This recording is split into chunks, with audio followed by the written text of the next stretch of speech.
Thank you, and thank you all for being here. It's probably been a long day, but not as long as mine all week because it's Fashion Week in New York. And I just raced over here from Michael Kors show and to change and put on something beautiful from Tarun, from one of his epic collections. And luckily, I just live a couple of blocks away, so that's the other good news tonight. But I am thrilled to be here with Tarun, who's a dear, dear friend for close to 25, 30 years, better known to many of his pals as TT. And I've known you, and I also wrote the foreword to his beautiful book, which I believe is here after this, so you can buy that, and Tarun will sign it for you. And it is a gorgeous book. Thank you. As I say in my introduction, Tarun was my introduction to Indian fashion, and the first Indian designer I fell in love with. When I came to Mumbai to consult and help with organizing Lakme Fashion Week, which I did for 10 years. And I've made probably 60 or 70 trips to India, and I actually wished you invited me to Jaipur to do this talk. So, we're here to celebrate his beautiful book and to learn more about Tarun and the state of Indian fashion in the world. And as you heard from the introduction, we're going to repeat a little bit of that because my talks, I have a series at the 92nd Street Y for the last 15 years called Fashion Icons with Me. And I always start at the very beginning. And the very beginning being, you were born in Bombay, July 19th, 1962. Makes you how old? 62, exactly. 62. Not that I've ever worried about it. Okay. You're a Cancer. Yes, on the cusp. And you love entertaining at home with home-cooked meals. Of course, naturally. Fabulous home-cooked meals. I luckily have had them. You're intuitive, nurturing, and protective of loved ones. Very much. Agree with that? But you also can be moody and stubborn. As you know. And exhibit passive-aggressive behavior to protect your mushy-gushy heart.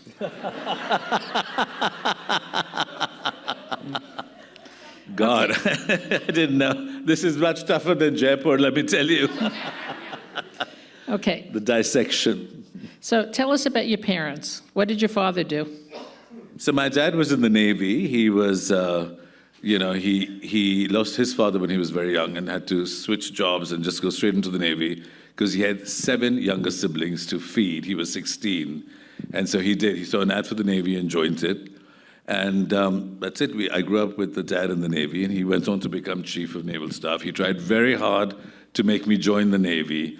And I kept drawing these soldiers walking apparently, and one soldier fallen down, and I said, that's me. So it's never happening, Father. Thank you. And your mother? My mother was actually very ahead of her time. She was, she modeled, but her main thing was she was Bombay's first female engineer. So That's when she joined impressive. BJTI, they had to build a special loo for her because they didn't have a women's toilet. And so she helped her father with his business. So you've always been around strong women. Very strong women. I mean, there was always equality. There was no question. So when I hear what people go through in women, I'm always confused because it didn't exist in our world. Right. And you also have a younger sister whom I adore, Tina. Yes. And Tina's been the partner with you in Ensemble. Well, she actually was studying at Stanford, and when I decided to come back to study in New York, she had just moved back. There was that terrible San Francisco earthquake, which she was on the 43rd floor in the early 90s or whatever, and she moved back. And I said, here are the keys. She had no idea about fashion or anything. I mean, I had very little myself. And I said, I'm going, so now you run it. And I came back to study, and she's stuck with Ensemble since then, yes. How many of you have been to that store in Delhi and Bombay? Quite a few. It's a beautiful store. The best brands, absolutely fabulous merchandise. Okay, going back a little bit history too. I read that you had a polio brace on your leg growing up. Tell us about that. Well, I just was born with very crazily bent legs, which they wanted to break and reset. And my father said, no, put him in polio braces and, you will do physiotherapy. I spent years in physiotherapy, and I couldn't really play sports, but I guess I learned to draw because there was nothing else I could do with a big brace on my leg. And, I kind of like the arts, but when you're stuck at a desk, that's what you did, and it all worked out fine. So that worked out fine. Where did you go to school? I started in Bombay, briefly in Delhi, and went to the Doon School. And then I started university in Delhi, but I found it so boring and conservative that I immediately left and came a year later to the US. I started at Vassar and then went to UPenn. But you went to a westernized Jesuit school. Well, that was Hindi? to start with. No. We were ridiculous, and that's actually part of what I mean by India modern. We grew up in South Bombay in these Jesuit schools, and curriculums written by the English, to train us to be a certain way.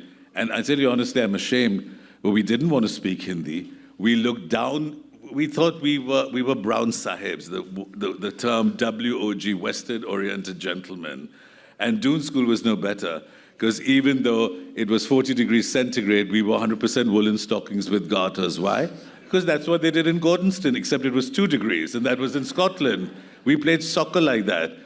And it's only years later that I began to question the absolutely retarded logic of these things that no one would depart from, from the time of the English. But, back then in India, to get ahead, to speak English, it's what people took as a sign of success, and we fell into that trap. And it's just what we wanted to be. We thought that's what you did to get ahead. Mm-hmm. And we were never going to be natives, horrible as it sounds. And you won a prize in high school for your drawings of a wedding procession. Can you describe this? Well, we used to sketch, and I just loved to sketch, and I drew processions, and I liked fashion. Of course, it was all Indian. And I remember it was the best artist prize, and my most favorite professor who taught us English came to me and said, "It's great, but where are you going to get drawing high fashion models?" And I said, "I don't know, I just like drawing them." That was it. So you manifested them. Well, I guess. There wasn't a fashion industry in India, Fern, It was a textile industry. It was very different to the way we know fashion today.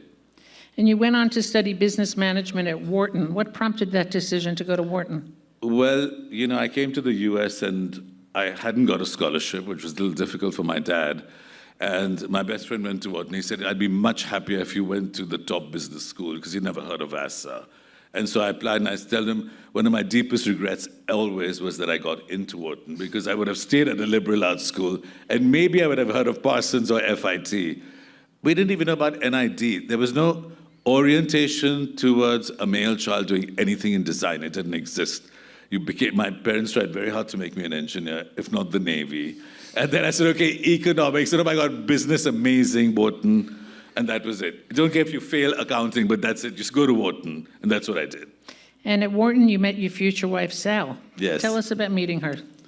Well, we had mutual friends. I transferred in, as I told you. And she had a great friend who was in fashion, who my friend Sunny was always trying to get me to meet. But anyway, I met Sal first. And we started to hang out, and the rest is history. And she's very beautiful. How many years have you married now? Sorry? How many years are you married? We're married 35 years now. 35 years. She came from a very conservative South Indian family. Her dad was in the US.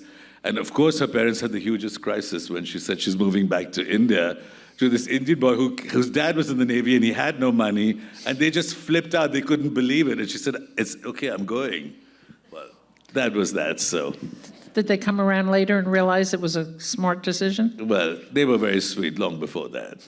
They were supportive.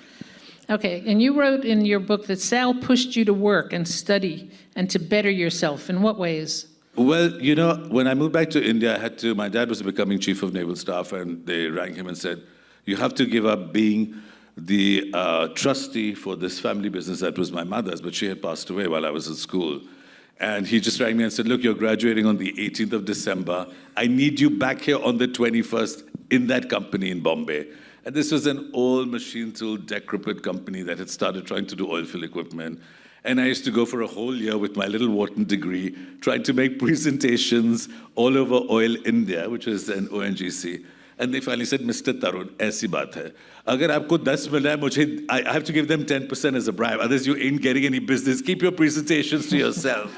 And so we started, and the business began to flow. And I said, "Okay, wait a minute. This is not how I'm going to live my life. There's a lot of money to be made, and I'm not doing it." But anyway, meanwhile, it was a small, decrepit company, and we were quite broke. And Sal started to model to help pay a loan back to the family cook that we had borrowed money from.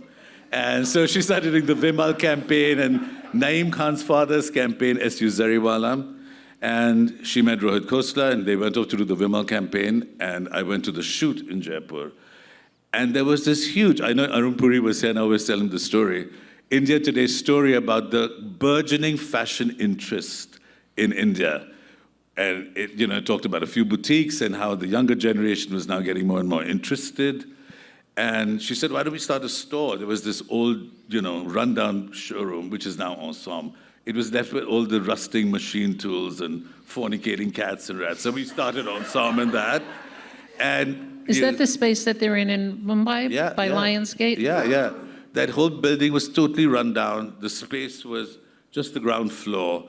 It was a dump. It had been a warehouse dump, And that's where we scraped money with the family business and put it together to the first show. Everything came on consignment, and we started. And Rohit Costa was there to guide us. So you just picked clothing and things that you liked from different people? Well, we spent a lot of time doing research. Sal said she'd grown up in the American mall to escape being at home. So she thought she knew much more about retail than most Indians, which is probably true because retail did not exist as we know it today. Absolutely not. And since women so for a sari shop, you don't need to have a trial room. Women just hold a piece of textile on themselves.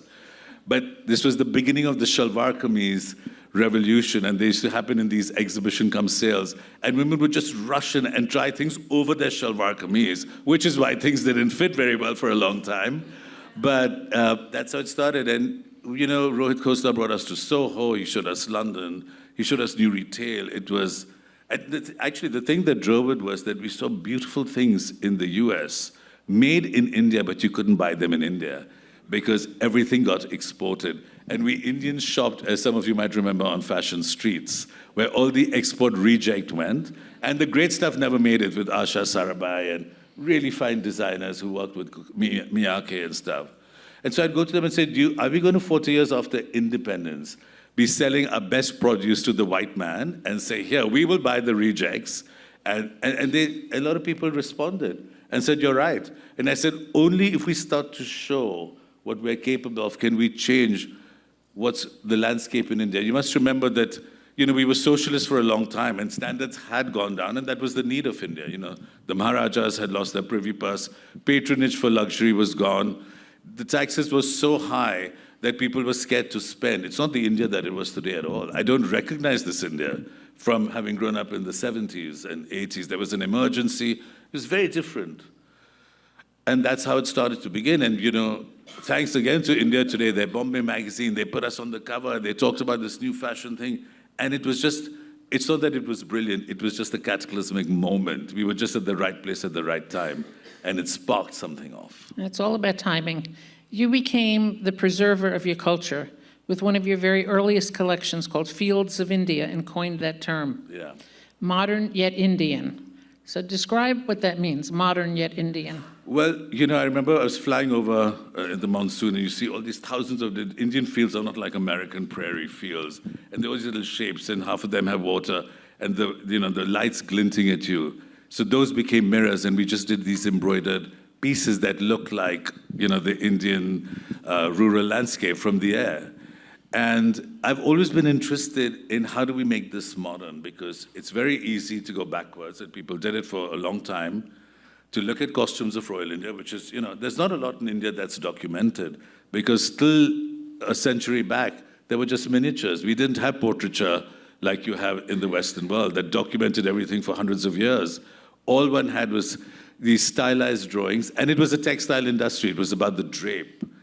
So I've always thought about it, how do we make it for today's life? I can do beautiful Zardozi lehengas, but more and more, that's just someone who wants to wear it to a wedding and look like Jodha Akbar. But how many people here really want to look like that anymore, And for those of us who were exposed and who had traveled, you knew that fashion was about the now, The Japanese designers were making huge forays, the Americans, and Norma Kamali.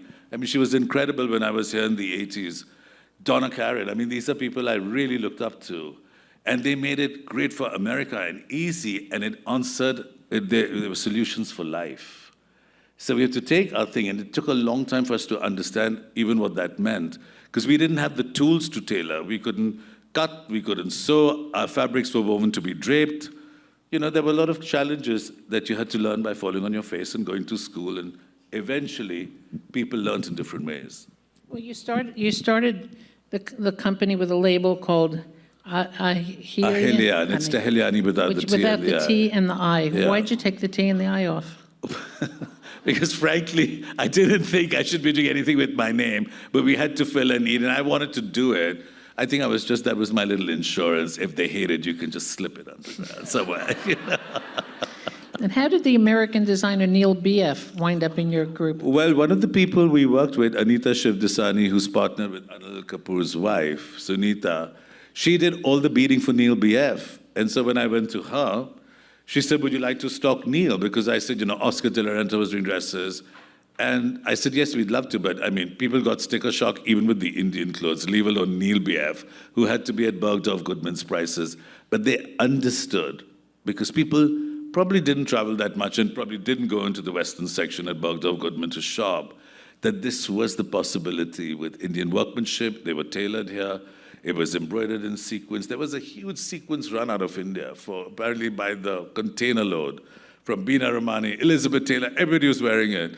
Naim Khan's clothes were made there. So I think they understood that this is possible. Well, so much of the designer business all over the world is so Indian-inspired with all the But nobody all the knew that beading then. and embroideries and textiles. I know, but for the longest time it was hidden. In fact, Maria Grazia is the first person who came to do that big Dior show 2 years back and brought the school of Chanakya out and said, guys, acknowledge them, and took the press and everyone who had come to the workshops, and it elevated the embroiderers into artisans for the first time. And I think it changes the game for a lot of people in India. That was a very beautiful show and very important for India. Very important, yeah. Did the Indian designers feel inspired by that, or were they pissed off by it?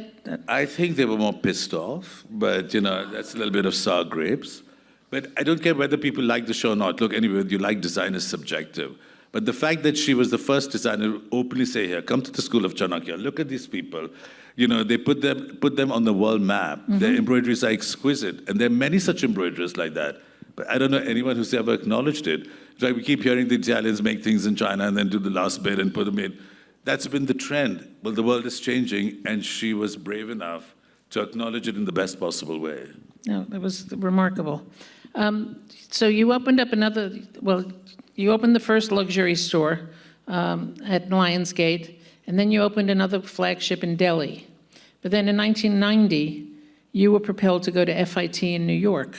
Yeah, well, that's a funny story too, because there was this big festival of France in India, and it was really a spectacle. A festival of France. Yeah, and one of the big things was a sit-down dinner with Yves Saint Laurent's couture collection, and then he was doing a retrospective, which in Delhi was at the Purana Killa, the old fort, and literally in Bombay, at the gateway of India, they sealed it off, and they had 5,000 people sitting there, and the ramp came through the arch all the way to the Taj, and about 100 models walked, Indian and French, and to Edith Piaf. I mean, it was something that we've never seen since. It was exquisite. And it started from his principal collections, the Russian collection, the Chinese collection, whatever. And they said they were going to take one designer, one model, and one photographer back as apprentices, as a cultural thing for India. Well, anyway, 20 of us were in the final selection. We made the garments. And then good old Indians all hustling to get their favorite designer in, and the French just threw a fit and said, that's it. I'm not going to take names. We're not taking a designer. We're going to take two models, Marilu Phillips and Sheena Singh, and one photographer, Prabodh Dasgupta, and the designer just got dropped. And I really went into a depression. I thought, okay, you'll forget it's not me, but is no designer from here good enough? And we had people like Shahab Darazi who were trained, doing beautiful things. To go to Paris, an apprentice, where you're going to pick pins and probably stand there like, a peon for 3 months. I mean, nothing glamorous. And that's when Sal said, well, if you really want to learn, stop moping around. Why don't you go and study? And luckily, FIT had a program for people from the industry. You had to come show a portfolio. And if you got selected, it was 20 people, and you went in there every morning at 8. I came out at 1 o'clock every night because you had to do a week's work in a day, because it was a 4-year technical program in 7 or 8 months. But it was the game changer, because if your Indian Master G does not know how to cut, because he's never had to do it, and you want to make clothes that have any technical correctness and fit and drape, you got to learn how to do it yourself. And then over years, they got trained, and more students have come out and gone to Central St. Martin's and come here. So, and we brought, as we could afford it, we brought pattern makers from Italy and pattern makers from the UK. And so that slowly started to get imbibed in the Indian consciousness of the people who worked at the studios. And that started changing it. Also, Indian fabrics were not made to be woven into constructed clothes. They were meant to be draped. So Sally Holker, you must know, who ran the wonderful Maheshwar project, Reviving Maheshwari, said, can you please use this? So we did this whole collection, and then everything just tore after 2 wears because it was too thin to take an armhole in the Western way. You did a square armhole with a gusset, it was fine. And, there were a lot of things we had to do to learn that it doesn't work. And, So you learned a lot at FIT, and that invigorated you. Absolutely. You learned fabric science, and that didn't exist. I mean, we Indians were very good at decoration, at wonderful textile techniques, but they were all made for shalwar kameez. That came later. Essentially, saris and dupattas. So they were never cut. They were draped on the body. Most beautiful things, as gossamer as you want, but you never cut and seamed it. So that whole, had to be learned, and that, there were different things you had to do. Well, now that we know that you went to FIT, I'm on the board at FIT's foundation, so we can hit you up as an alumni now. Fantastic. You must. You must. Yeah, we need you there. Sanjoy. Okay, and then after that, you moved after that from Bombay to Delhi into an urban village, which they call your farmhouse, right? No. I moved to a dreadful little urban village called Chirag, Delhi. Oh, okay. Right? Where we were really at our wits' end. We moved in May. We had no air conditioning. There were thousands of flies. I mean, Delhi summers are brutal. But, by then we were just going with this mission. And yeah, we did it. The farmhouse came much later. Yeah, hardly a farmhouse. I mean, I showed you the the chickens, first time come I went on. there, they said a farmhouse. I'm thinking there's going to be animals running around and like this land. It's the most glamorous, fabulous house you've ever seen. Okay, then you did your first solo show at the Dorchester Hotel in London in 1994. Yeah. It was inspired by the Persian poet Rubaiyat. Everything sold. Yeah. Well, Tell us because about that. now we were 7 years into this. I'd been to FIT. We'd started to understand what we could do, both with embroidery and with texturing. So when fabrics are very thin, either you keep them plain, or you do a lot of texture to give it a body. And that's why Indians spin tuck and pleat and do thousands of different things, because that gives it a kind of architecture that prevents it. The stitches hold it, and then you mold it. So yeah, it was a great success. I think I was sort of ready. But let me tell you, I suffered from the imposter syndrome for a long time. Because, when you open a store like Ensemble and you don't even know what a placket is, and you're suddenly on the cover of Bombay magazine, and Mary McFadden had come that week. We had to have dinner with her because she was doing this wonderful film, costumes with Muzaffar Ali. And everybody treated me like I knew everything. And frankly, I did not know anything. So that stayed with me for a long time. Well, but in London, you met Isabella Blow, and she's called you the Karl Lagerfeld of India. How did that feel? Yeah, well, it was nice. That's a It was nice fun. label. I love Karl Lagerfeld, but of course the imposter doesn't believe it, You say, thanks, Izzy. Yeah. But after that, he put the T and the I back in the label. That's actually right. That's when I put it. No, I put it for that show. She just happened to be there. Oh, okay. Okay, so in That's a good one. in 1999, you were instrumental in creating the FDCI, Fashion Design Council of India, which is like the American CFDA that we have here, the Council of Fashion Designers of America. What was your mission when you started that? Well, I can't really I could remember how it started, but there was a group of people, and I think IMG was involved from the very beginning, because it was Ravi Krishnan and Zubin and Sumit Nair. And they said, look, if fashion's to go anywhere, we don't have to do everything from scratch. We don't have to reinvent the wheel. There's a methodology that has worked in the West. And basically, a fashion week is the creation of a marketplace that different people come. I always thought it was like gladiators going to ring, one after the other. We had one MSA, and the press came and the buyers came, so it became like a marketplace. It's very simple. Unfortunately, fashion weeks in India got so much of the wrong press. I mean, partly to blame with the designers and the models and too much glamour and too much retarded behavior. But that's what it was, and I believed that would work. And so we started, and you guys were instrumental. I mean, Well, that's when I came over, when I just Exactly. joined IMG. Yep. And got off the plane at like 3 in the morning and took the taxi to the Taj Hotel, the Taj Palace. And I thought I was in Grand Central Station. It was packed with people partying and dancing and lights all night. It was extraordinary. And we had a breakfast with IMG and Ravi Krishnan and a lot of the people that morning. And I think that was at that lunch or at dinner that we all met you on the roof of Indigo. That's right. It was the beginning of many, many years and trips to India that I loved. And Fashion Week became a nightmare in India, let me tell you. We first were doing it in Mumbai, and then it went to Delhi, and then it came back, and then you guys split. Decided, No. We won't get into that here. We won't get into the whole We thing. made a mistake. Let's say the industry made All a right, mistake. let's leave it at that. They made a mistake.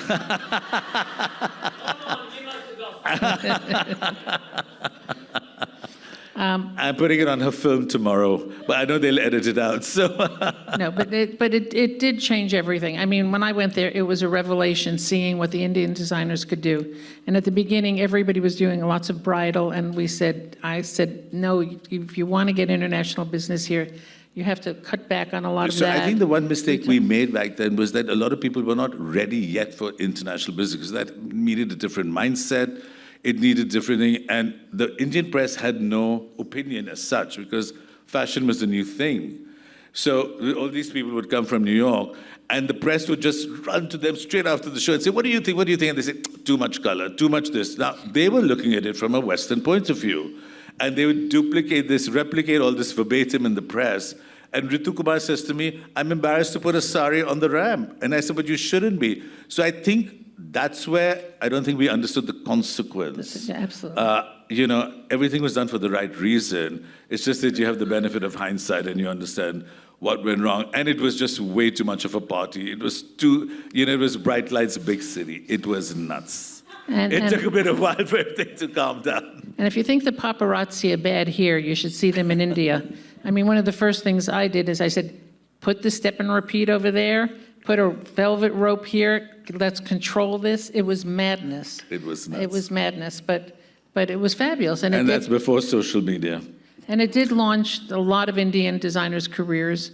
And we spent 10 years bringing buyers and retailers and editors from all over the world. And I think what it also did was, I think that in urban India was hungry at that point. We had gone through socialism. Socialism brought things down. We did something amazing in New York, the costumes of Royal India at the Met. And I would tell Mapu, you'll take it to New York, you'll take it to Japan, and you'll sit here and bemoan the fact that Indians are interested in Bollywood, but why don't you show Indians their own heritage? Where can you go as an Indian to see this? I said, take Ensemble, I'll give it to you for a month. Everything was outward. We were trying too hard to impress the West a lot of the time. The government, everybody, and frankly, that doesn't serve the Indian industry well, because it kind of warps the whole attitude. And they weren't ready because, sizing was off. Everything was off. There were no labels. If you said you wanted to buy that, they'd come out with a tape measure and said, let me measure you. And I said, you can't be in business that way. I can't tell you. This is not couture. It was crazy. Yeah, but maybe we should have all spent time understanding what we needed to prepare the industry, because we were too small at that time for the big export houses to do anything with us. They just poo-pooed this whole thing. They said, you're nuts. And of course, today, everyone wants to work with the Indian designer, and it's taken, but it takes 20 years. I think it was too much of a catalyst. Everything went too fast. And the problem with that is you kind of skid over the edge and you don't know where you land. And I think that's what happened. I remember telling many Indian designers who asked me what they need to do, I said, well, the first thing you need to do is answer your emails and answer your phone and clear out your voicemail boxes that are full. And, because if Neiman Marcus is going to call you in the morning, you want to take that call and you want to answer it. Otherwise, forget it, you're never going to be in business. But, it's happening slowly but surely. And then you were the first Indian designer to show in Milan Fashion Week in 2004. And then you opened up Luxury Pret. In 2011, you dressed Lady Gaga. Yeah. What was that like? Well, actually, I had no idea it happened. She just arrived in India to perform and was interviewing Shah Rukh Khan. And so some PR sent her a whole list of a rack of clothes, and she chose something by us, and she refused to take it off. And I go to the concert and she's performing in TT. Now, I was in a panic because she would roll around. She was doing backward flips. She was very energetic. And I said, there's no way this thing has not been made for a rock star to jump around like a trapeze act. But obviously her stuff, and she kept shredding it. And she was very kind. She stopped the concert and she said, I came to India with a plane full of clothes. And then I looked at these Indian clothes and I said, what the hell is this? Who is this? What am I wearing? It's amazing. I mean, she really, she got us worldwide press the next day. She was very gracious about That's it. fantastic. I go to India with empty suitcases and fill them on the way back. So Concept Sari and India Modern. Why did you do this book? And what was the most difficult part about doing it? Well, I think, we were getting to our 25-year mark, and I thought it'd be nice to document it. I mean, people are saying, and Sal, who's always the voice of reason, said, look, we don't need another vanity project here, So if you do a book, do it with a real story to tell. And I must say, Tina Mariam, it's the first book that's acknowledged everybody. If you look at it, from the Karigars, we photographed them, the woman who wrote it did amazing research and talked to everybody, and it was not edited. So I did it because I began to see, and amazing, it's a terrible thing to say because it was horrible for the world and horrible for Indians, but that pandemic, when we were locked up, much as I'm furious with the way it was done and what happened to people, those 6 weeks really gave us a reset. I was just 6 weeks? How about 2 years? No, but it went on and off because then we only had 500 cases at that moment. I don't know why we were locked up. And we had 3 hours notice, so people didn't have food. There was chaos in that country. We were feeding thousands of people who were not our employees outside our factory. They would have starved to death. There was just no provision made for water, nothing. We don't even know, except what happened. Obviously, this was not covered in the press. But we were stuck on this farm, the farmhouse, luckily with the goats and chickens, so we didn't, starve. And I had a lot of time to think and to sketch, and that's when we started doing these pitchwise. And it really gave you the luxury of some kind of distance from what you had done, and no pressure, no guilt. Everything was shut. There was nothing you could do. I mean, I had one fight with the cops to go on the 1st of April to try and get a checkbook to pay people, because this was insane. No one thought about how things should function. But having said that, when it opened up again, I think we all came back, as many people have said, with a very different view to what we did. And, we kept getting locked down and things getting shut and open. But that's when we started work on the book and that whole story of what inspired us. And I'm really not interested. I know bridal's a very big part of what we do, even for me. I mean, it would be hypocritical to deny that. But it's actually all the other things that inspire me from India, the Kathiawadi gentlemen, the dhotis. I go to the Kumbh Mela. We take photographs of the sadhus and we go back and drape. Some of these things might be on here in a bit. And that's why I call it the journey to India modern. Because all these things are superbly Indian to be inspired by, but they're not relevant in an urban India and in a global Indian today unless you update it. You can wear a dhoti to dinner, but it's going to fall off. And every time you want to go to the loo in a Sangeet where you're drinking, you're going to unfurl the whole thing. It doesn't work. So we had to come up with the structured drape and then the concept sari, because otherwise these things would die. And I remember being on a panel with somebody from Valentino, and he said that, in Japan, no one wears the kimono. And I said, yes, nobody wears the kimono as it is, or very few people do. But everything that Yoji did, and so many of the great designers came from there, and that was their modern version of what happened in Japan. And unless we start to do it here, it's not going to fly.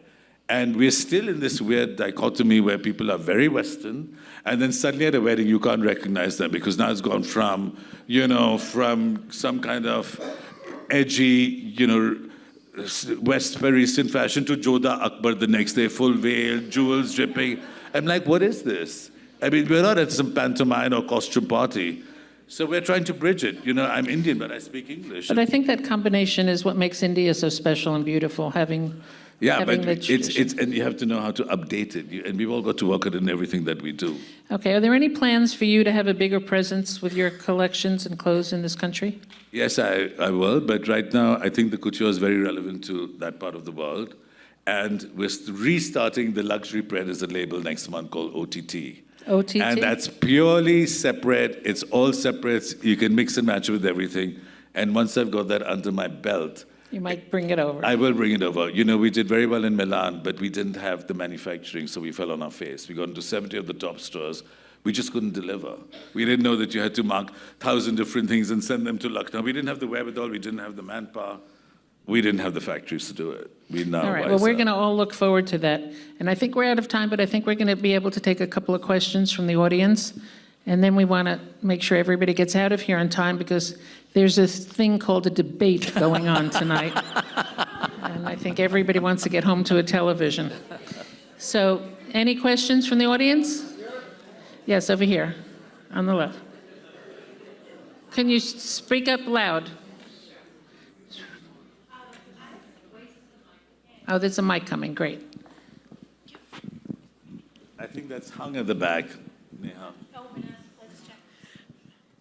I was wondering how you see Western influences coming into Indian fashion. So who are the Western designers or American, European, French designers who are, making an impact on the way Indians are perceiving style and Indians are kind of demanding style from local designers? There's not a lot of American designers in India at the moment. I think Ralph Lauren, because of this whole old world thing, is probably one of the most popular, and they've opened stores, right?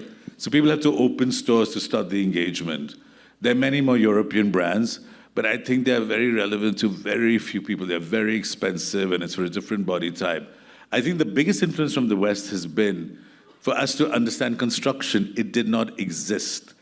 200 years back, if I parachuted out of a plane, I'd know which part of the country I was in by the way people draped. There was a narapatti, and there were some drawstrings. There was nothing else. The British bought tailoring, and slowly over time we've adopted it, and they opened NIFT with FIT, blah, blah, blah. So construction is the main thing. For someone like me who studied here in the 90s, what Donna Karan did with the drape and taking from different cultures around the world, I thought was the most exquisite thing. And for me, great fashion, and if we want the world to be sustainable, it has to be beautiful things that are good forever. This thing for trend and changing things every season is a disaster for any of the above things. So when I look at the things from the 90s, I still find them beautiful. There are many different points of view in fashion, but I think that's what it There's is. another question on this side. Oh, right there. I have the fourth mic row. here. Okay. All right, AJ. Hi, Fern. Hi, AJ. Tarun, hi. Hi. Thank you for everything that you said. Being a South Bombay guy myself, I can relate to everything, right from the English speaking onwards. I'm grateful to you to bring up Rohit Khosla. I take him as one of my gurus, and he's lost in the fashion world. He was And wonderful. He taught us everything. Yes, all of us, right? Yeah. From the 90s.